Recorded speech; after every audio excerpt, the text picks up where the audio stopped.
गरीब माँ और 5 बेटियों का गाजर घर। बाबूजी, रोटी बना दी है, खा लीजिएगा, मैं खेत पर जा रही हूँ। तभी खटिये पर से बूढ़ा रामा खांसते हुए बोला, अरे बहू, ये ले, मेरी शॉल लेती जा, बाहर बड़ी ठंड पड़ रही है। नहीं बाबूजी, इसकी जरूरत आपको ज्यादा है, क्योंकि घर में ओढ़ने को एक भी कंबल नहीं। माँ, आज हम तीनों भी आपके साथ चलेंगे खेत पर बच्चों, तुम्हारे पास स्वेटर भी नहीं, सर्दी लग जाएगी। माँ, जल्दी तो आपको गुलिया दीदी और तानी दीदी को भी लगेगी। अगर हम जब एक साथ मिलकर खेत पर काम करेंगे तो ज्यादा पैसे आएंगे और फिर हम कंबल खरीद लेंगे। मेरा राजा बेटा कितना समझदार हो गया है, माँ के दुख को समझने लगा है। सरिता अपने बच्चों के साथ खेत पर आती है, जो कि जंगल के पास पड़ता था। बच्चों, हमें आज के आज खेत जोतकर गाजर की फसल बोनी है। सरिता की चारों बिटिया और राजा भी कड़ी मेहनत से बंजर खेत को जोतते हैं और फिर सब मिलकर खेती करते हैं। दिन बीतते हैं। एक रोज जब सरिता घर आती है तो वो अपने पति को घर में जुआ खेलते देखती है। अरे बिरजू, भूख लगी है। ये ले, दारू 2 घूंट मार ले। अरे खाली दारू, इसके साथ कुछ चखना मिल जाता तो मजा आ जाता। अरे देख बिरजू, तेरी लुगाई आ गई। बिरजू को घर में जुआ खेलते देखकर सरिता बौखला कर बोली, अजी, तुमको शर्म नहीं आती? घर में जुआ खेलते और दारूबाजी करते। तो फिर बोली, अरे जानती नहीं, पति परमेश्वर होता है और पत्नी की जगह पति के पैरों में होती है। चल जल्दी से मेरे लिए अंडा ऑमलेट बना और गरम रोटी भी। तुम्हें अब मुफ्त का खिलाने को राशन नहीं मेरे पास। 6 बच्चे हो गए हैं, जानती भी हो इन सब का पेट कितनी मुश्किल से पाल रही हूँ मैं। तुम्हें तो जिम्मेदारी से मतलब ही नहीं। घर में बूढ़ा बीमार पिता है, तुम तो कमाने गए थे ना, फिर क्या हुआ? आते ही पैसे मांगने लगी। पति ने खाया पिया कि नहीं ये तेरा बाप पूछेगा। नशे में धुत बिरजू सरिता से अकड़ते हुए अपनी चमड़े की चप्पल निकालकर उसे बहुत पीटता है। ये ले, और लड़ाएगी जुबान? मैं कमाता नहीं तो क्या इस घर में मेरी इज्जत नहीं होगी? ये ले। बचाओ, ओह बचाओ, माँ को मत मारो पिताजी। तभी लड़खड़ाते हुए बिछौने से उठकर बूढ़ा रामा कहता है, अरे निकम्मे, छोड़ दे बहू को, निकल जा इस घर से तू, और फिर कभी शक्ल मत दिखाना। अरे ये मेरा घर है, मैंने बनाया है इसे। बिरजू चला जाता है। तभी रामा रोते हुए बोलता है, अरे जाने कैसे उड़ाऊं बेटे को जन्म दे दिया है मैंने। मेरे हाथों भारी गलती हो गई जो इसे तेरी शादी कराई। बहू माफ कर दे मुझे। पर उस 5 बेटियों की गरीब माँ का दुख इतना ही नहीं था कि एकदम से जोरदार तूफान उठा और झोपड़ी की छत हवा के झोंके से उखड़ कर गिर गई। हे भगवान, इतना भयंकर तूफान! तानी, गुड़िया, अंजू, तुम तीनों सोनी, राजा और मुनिया को लेके बाहर निकलो, मैं दादाजी को लेकर आती हूँ। उठिए बाबूजी। नहीं बहू, तू जा, मेरा समय आ गया है। तुझे उन 5 बच्चियों की सौगंध, तेरे बाद उन्हें देखने वाला कोई नहीं। जा बहू, जा। सरिता के बाहर निकलते ही पूरी झोपड़ी गिर जाती है। सरिता छाती पीट पीट कर रोने लगती है। बाबूजी। अरे कैसा निर्दयी है रे तू ऊपर वाले! क्या मिला आखिर, क्या मिला तुझे मेरा घर उजाड़ कर? तू खुद तो अपने घर में सो रहा है और मेरी 5 बेटियों को बेघर कर दिया। जवाब दे, तू बोलता क्यों नहीं? सरिता को टूट कर रोता देखकर उसकी 5 बेटी भी बिलख बिलख कर रोती है। चुप हो जाओ माँ, रो मत। माँ, मुझे जल्दी ठंड लगती है। हे भगवान, इतनी बर्फ गिर रही है, मुझे इस ठंड से अपने बच्चों को बचाना होगा। सरिता सबका दरवाजा खटखटाती है, मगर कोई भी मुसीबत में उसकी मदद नहीं करता।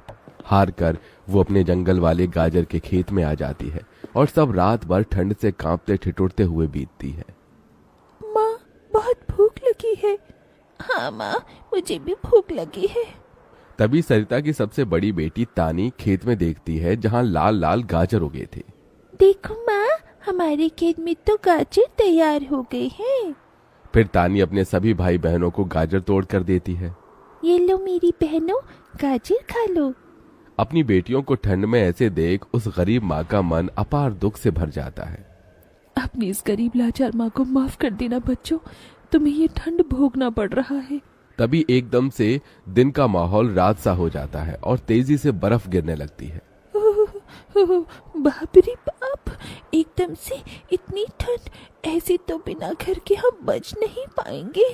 तभी सरिता अपना आंचल उन पर उड़ाती है, मगर बच्चे थरथरा उठते हैं कि एकदम से गुड़िया कहती है, माँ, तानी दीदी, हम अपना घर बना सकते हैं। मगर कैसे बिटिया, हमारे पास पैसे भी तो नहीं। माँ देखो, हमारे खेत में कितने सारे गाजर उगे हैं, हम इसी से अपना घर तैयार करेंगे, पर हम सबको साथ मिलकर मदद करनी होगी। राजा बेटा, जब तक कि हम गाजर घर तैयार नहीं कर लेते, तुझे अपनी छोटी बहनों का ख्याल रखना होगा, रखेगा ना? हाँ माँ, रखूंगा। सरिता आग जलाकर अपने दोनों सबसे छोटे बच्चों को उसके पास बिठा देती है और खुद अपनी चारों बेटियों के साथ उस भयंकर ठंड में गाजर घर बनाने लगती है। अंजू, सोनी, गुड़िया, तुम दोनों मुझे और तानी दीदी को गाजर तोड़ तोड़ कर दो, हम घर बनाते हैं। ठीक है माँ। गरीब माँ बेटियां मिलकर गाजर घर बनाती हैं, मगर घर एकदम से ढह जाता है, जिससे सरिता दुखी हो जाती है। कितनी मेहनत से ये गाजर घर बनाया था हमने, मगर सारी मेहनत बेकार चली गई। तभी चारों बेटियां रोते हुए गाकर अपनी माँ को हिम्मत देती हैं। जिंदगी की यही रीत है, हार के बाद ही जीत है, थोड़े आंसू है थोड़ी हंसी, आज गम है तो कल है खुशी, जिंदगी की यही रीत है, हार के बाद ही जीत है। मेरी बच्चियों। रोते हुए सरिता अपनी बेटी को गले से लगा लेती है। वो फिर कोशिश करते हैं, कई बार उनका गाजर घर बिगड़ता है। तभी गुड़िया कहती है, माँ, अगर हम अपना गाजर घर मजबूत बनाने के लिए पहले लकड़ी फट्टे से ढांचा बना लें, तो फिर हमारा गाजर घर नहीं गिरेगा। सब ऐसा ही करते हैं, जिससे उस बार उनका गाजर का घर मजबूत बन जाता है। सरिता अपनी पांचों बेटियों और बेटे के साथ घर के अंदर आती है, तब जाकर उनके शरीर को गर्माहट महसूस होती है। अरे वाह माँ, दीदी, आप सबने कितना सुंदर गाजर घर बनाया है, और ये कितना गर्म भी है। तभी सरिता अपने बेटे बेटियों का मुंह देखती है, सबकी आंखों में भूख थी। मैं जानती हूँ तुम सबको भूख लगी है ना, अपनी माँ को एक दिन दे दो, मैं कल काम ढूंढ लूंगी। ठीक है, आज हम ये गाजर खाकर सो लेंगे। आप भी खा लो ना माँ, आपने 2 दिन से कुछ नहीं खाया। सोनी अपने नन्हे हाथों से अपनी गरीब माँ को गाजर खिलाती है। अगले दिन सरिता ठंड में इधर से उधर काम ढूंढने भटकती रहती है, मगर कोई उसे काम नहीं देता। इधर अब उसके खेत के गाजर भी खत्म हो गए थे, जिससे उसकी बेटियां भूखी थी और उसकी दुधमुही बेटी भूख से रोई जा रही थी। माँ, मुन्ना को भूख लगी है, उसे खाना चाहिए। छोटे बच्चे खाना नहीं खाते राजा, इसे दूध पीना है। हे बसुरी बजैया, एक माँ की ममता की इतनी भी परीक्षा मत लो कि वो अपने बच्चे को दूध भी ना पिला सके। तभी सरिता को द्वार पर एक गाय के रंभाने की आवाज सुनाई दी। माँ, लगता है बाहर गाय आई है। सरिता अपनी बेटियों के साथ बाहर आकर देखती है तो गाय के थन से दूध की धारा बहे जा रही थी। इस गाय के थन में कितना दूध गिर रहा है। सरिता गाय का गर्म दूध अपनी बेटी को पिलाती है। तभी गाय उसके खेत में जाकर गोबर कर देती है, जिससे एकदम से जादू होता है और खेत लाल चमकदार गाजर से भर जाता है। माँ, ये तो कोई जादुई गाय लगती है। देखो, हमारे खेत में कितने गाजर उगाए। हाँ गुड़िया, मैं जादुई गाय हूँ। मुझे वरदान प्राप्त है, जिस भी बंजर खेत में मैं गोबर करूंगी वो फसल से भर जाएगी।